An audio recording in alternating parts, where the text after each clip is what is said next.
Hello everyone, this is Vinay BK. So in this video we are going to discuss about third type of DC generator, that is on self-excited DC generator. Uh, that's compound wound generator. So it is a combination of a few series of efficient windings. There are two sets of field windings, one each pole.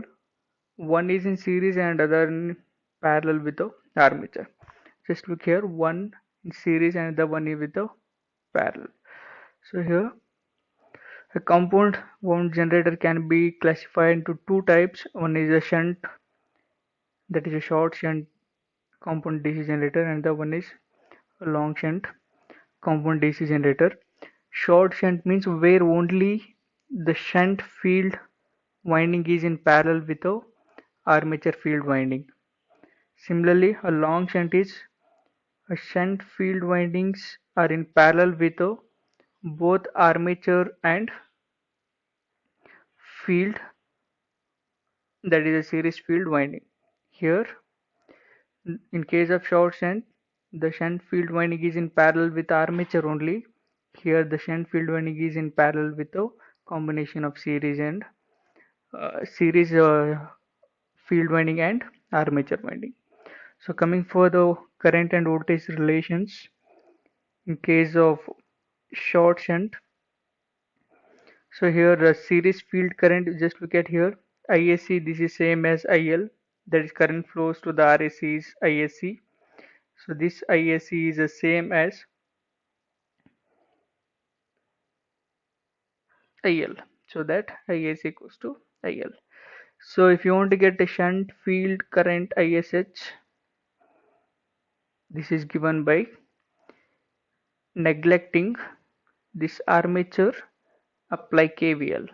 Neglecting armature, apply KVL, you will get shunt field current, that is ISH is given by Vt plus Isc Rac divided by Rsh.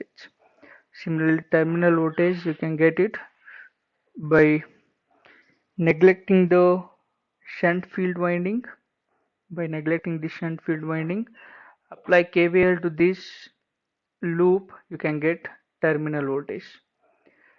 So as we already discussed how to apply KVL and all, and also you know that that's a basic way of applying Kirchhoff's voltage law.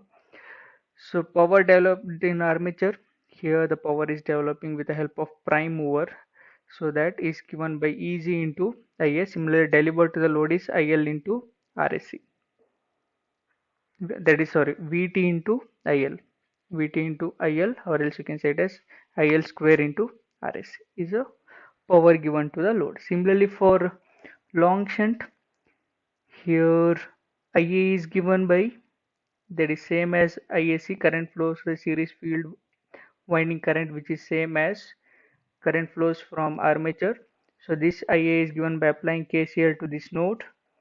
So Ia is given by ISH plus IL by applying KCL.